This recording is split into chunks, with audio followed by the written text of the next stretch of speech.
자, 안녕하세요. 자, 이번에 시공관리 수업 진행을 맡게 될 김지혁 교민교수입니다. 자, 만나서 반갑고요. 이번 학기 시공관리 수업은 비대면 수업으로 진행을 하게 됐어요. 그래서 아마 여러분들하고 저하고 지케어리스를 만나게 될 것 같고, 비대면이지만 그래도 열심히 좀 이렇게 수업에 임해줬으면 좋을 것 같습니다. 자, 그래서 먼저 시공관리에 대해서 먼저 수업의 간단한 수업 개요에 대해서 설명을 하도록 하겠습니다. 그래서 보면은, 자, 먼저 과목은 시공관리 과목이고요. 저는 이제 이름 있고, 핸드폰 번호하고, 이제 이메일 주소도 위에 적혀 있습니다. 그리고, 자, 수업의 목적에서 설명을 하면은, 자, 우리 수업은, 뭐 이렇게 쭉 읽어보면, 실적으로 우리가 프로젝트, 실내건축 시공을 할 때 프로젝트의 어떤 완성도를 높이기 위해서 어떤 시공관리 관리 전반적인 지식을 습득하는 것을 저희 수업의 목적으로 하고 있습니다. 자, 우리가 시공을 실내 건축이든 그냥 건축 시공이든 우리가 시공을 진행하게 되면은 여러 가지 제약 조건이라든지 주어진 자원이라든지 주어진 시간이라든지 이런 거에 대해서 우리가 주어진 거에서 극복을 해야 될 극복을 해야 되는 그런 상황에 처해지게 되죠. 그래서 주어진 시간과 주어진 자원과 이런 것들을 최적화해가지고 이제 시공을 하게 되는데, 자, 그 과정에서, 그 일련의 과정에서 중요하게 생각했던 그런 관리들을 보면은, 우선 제일 중요한 것 중에 하나가 이제 공정관리가 있고요. 자, 공정관리라고 하는 거는, 공사의 진행을 이제 관리를 하는 건데, 공사가 너무 빨리 진행돼도 좀 문제가 있고, 또 공사가 너무 천천히 진행돼도 문제가 있어요. 그래서 공사는 어떤 최적 공기를 유지하는 것이 가장 합리적인 방법인데, 그런 것의 일련의 과정을 우리가 공정관리라고 하고, 그 다음에 그 중요한 것 중에 하나가 또 원가관리예요. 그래서 공정관리, 원가관리 이렇게 중요하고, 네, 품질관리도 중요하죠. 그래서 실질적으로 원가관리라고 하면은 우리가 또 시공관리에 대한 개요를 또 다음 장에 설명을 하겠지만, 먼저 수업 목적에서 설명을 하게 되면, 자, 원가관리라고 하는 거는 우리가 인건비를 낮추거나 자재 금액을 낮추거나 하는 거는 어려워요. 물건을 깎거나 인건비를 깎을 수는 없잖아요. 결국에 우리가 원가 관리를 한다는 거는 공정관리를 통해서 가능하거든요. 그러니까 시공을 예를 들면 시공의 속도를 최적 속도를 유지를 해서 그 최적 속도의 공사 공정의 자원을 이렇게 한쪽에 몰리지 않고 분배를 한다든지 해서 그 과정이 하나의 원가 관리가 되는 겁니다. 그래서 공정관리하고 원가 관리는 이게 깊은 관계가 있다는 거 이렇게 있고, 그러니까 주로 우리가 시공관리라고 하는 거는 공정관리랑 원가관리를 하는 거예요. 이거는 이제 시공관리의 대표적인 그런 역할이 되겠고, 그 다음에 이제 부수적으로 나오는 것들 중에 하나가 이제 품질관리죠. 품질관리는 기본이 되겠죠. 우리가 공사를 진행했을 때 결과물은 당연히 좋게 나와야겠죠. 건물이 일단 무너지거나 하자가 나거나 하면 안 되니까 기본적으로 품질관리는 품질관리가 안 되면 일단 최적의 시간에 공사를 최소의 비용으로 완성이 됐다 하더라도 품질이 잘 안 나올 경우에는 이렇게 우리가 욕을 먹을 수밖에 없는 거죠. 시공자 입장에서는. 그래서 결과를 최대한으로 유지하는 것이 이제 품질 관리가 되겠고, 그 위에 이제 여러 가지 관리들이 있는데, 그래서 공정관리, 원가관리, 이렇게 품질 관리를 세 가지를 3대 관리라고 얘기를 하죠.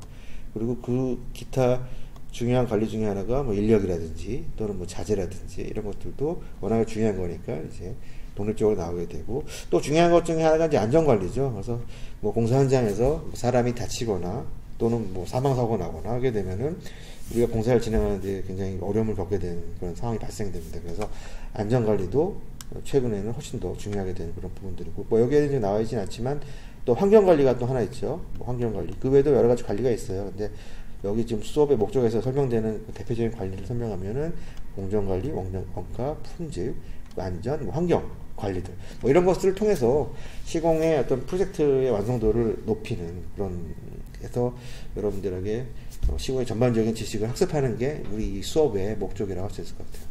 그래서 수업의 목적에 대해서는 우리가 간단하게 설명을 해 보았고요.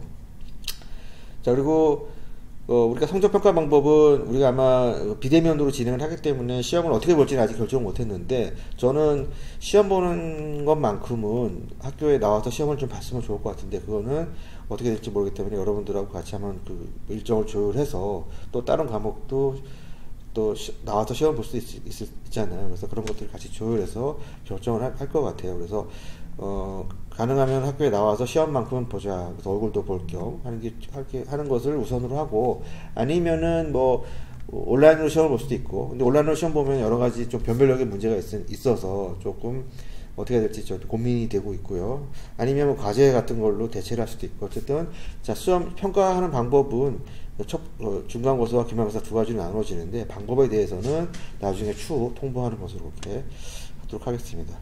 그래서 뭐 이론 시험이라든지 그 뭐 사지선다, 뭐 객관식, 주관식, 서술형 주관식을 섞어서 이렇게 필답 형태의 평가로 이제 성적을 평가하도록 하겠습니다.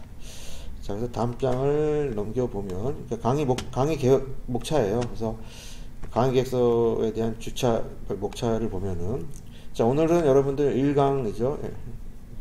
자, 1강은 강의를 소개하는 뭐 시간이고, 그리고 관리의 또 뭐 총론에 대해서, 관리라는 것이 무엇이고 어떤 것들이 있는지 뭐 그런 것에 대해서 간략하게 살펴보는 것이 이제 오늘 그런 강의 내용이 될 것 같고요.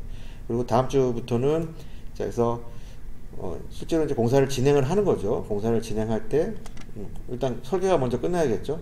설계가 끝난 다음에 공사를 해야 되죠. 설계가 끝나고 나면은 뭐 그 설계에 대한 시공을 할 수 있는 업체를 선정을 해야 돼요. 자, 그래서 그 시공을 선정하는 것이 입찰이죠. 입찰을 통해서 시공사 또는 시공사를 이제 선정을 하게 되고, 자, 시공사를 선정하게 되면은 그냥 하는 게 아니라 어떤 적절한 어떤 계약이라는 그런 그 시스템을 통해서 진행을 하게 되죠. 계약을 하고 이제 공사를 하게 되니까. 그래서 뭐 그런 계약대를 어떤 것들이 있는지에 대해서 2장에서 볼게 될 거고. 자, 그래서 시공이 계약이 끝나서 완료가 되면 뭐 지체 없이 공사를 진행을 해야겠죠. 그러면은 그 시공을 낙찰받은 그 시공사 같은 경우는 이제 현장원을 편성을 해가지고 시공 준비, 착공 준비, 시공 준비를 하고, 그리고 시공을 할 수 있는 시공 계획을 전반적으로 세우죠.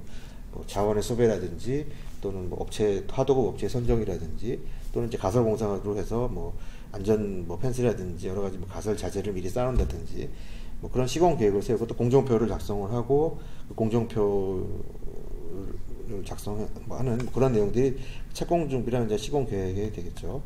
이 과정이 끝나고 나면 3강에서는 그래서 착공 준비 시공 계획을 보게 될 거고, 자, 그 다음 4강째는 실제로 공사를 진행하면서 이제 필요한 그런 공정들인 거죠. 그래서 아까 했던 중요한 원가 관리, 금액을 어떻게 낮추겠냐라고 하는 것들에 대해서 이제 살펴볼 거고, 그 다음에 공정관리 개혁에서 네트워크 공정관리 기법하고 여기 관계는 건 주로 공정관리에 대한 내용들이 중요하기 때문에 거의 지금 12강까지 계속 공정관리예요. 이 부분이 거의 공정관리에 대한 그런 내용이 되죠. 그래서 공정관리란 어떤 것이고, 시공관리 안에서의 그 공정관리란 어떤 것이고, 그 기법들은 어떤 것들이 있는지 살펴볼 거고, 4강째에서는. 5강째는 그런 공정관리 여러 가지 기법들 중에서 제일 중요한 게 네트워크 공정표예요. 그래서 네트워크 공정표는 여러분들이 실제로 작성을 한번 해볼 거죠. 그래서 작성하는 그런 뭐 약간 실무 형태 또는 실기 형태의 그런 네트워크 공정표를 작성을 하는 것을 이렇게 6강, 7강 때 실시를 할 것이고, 자, 그러고 나서 이제 시험을 보고, 그 다음에 공정표를 작성을 하고 나면 공정표 작성으로 끝나는 게 아니라 일정을 계산하게 되는 거예요. 그래서 공사 기간이 얼마나 걸리고, 또 이제 공기가 뭐 그 공사의 그 일정 중에 어떤 공정에 여유가 있는지 그런 것들을 살펴보고, 또 공사를 진행하다 보면 공사가 어떤 뭐 예기치 못한 그런 뭐 변수에 의해서 공기가 좀 소비하는 그 날짜를 소비하거나 해서 그 공사 날짜가 늘어지는 경우가 있어요. 그렇게 되면은 내가 계약 조건에 맞춰서 공사를 끝내야 되는데 공사를 못 끝낼 수 있게 될 수도 있죠. 자, 그럴 때 하는 것이 이제 공기 단축이죠.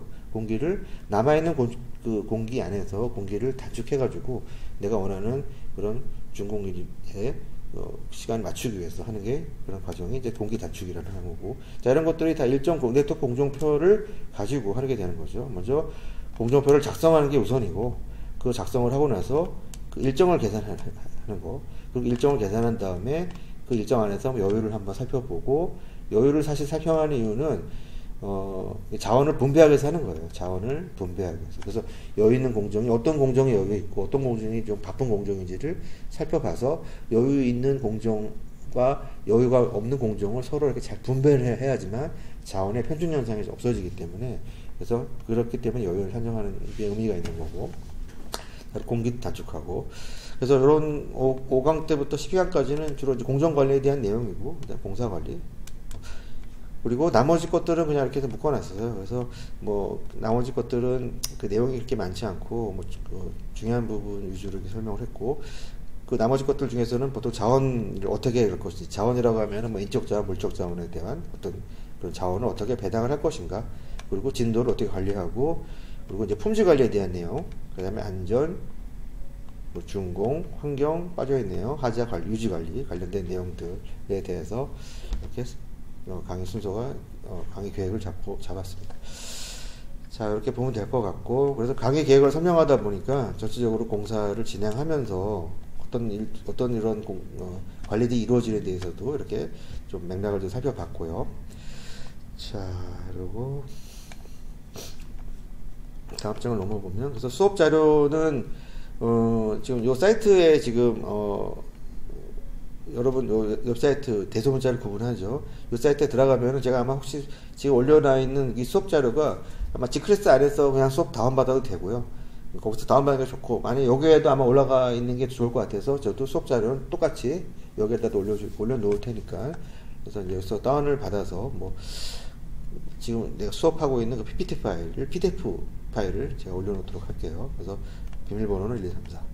자, 그래서 수업에 대한 개략적인 수업의 목적과 강의 개요와 그리고 주차별 강의 계획에 대해서 설명을 했습니다. 잠깐 쉬었다가 오늘은 이렇게 뭐 할 내용은 많지는 않은데, 실내 관리, 시공 관리의 시공 관리의 어떤 개념이 무엇이고, 자, 그런 거에 대해서 다시 한번 설명을 하도록 하겠습니다. 잠깐 쉬었다 하겠습니다.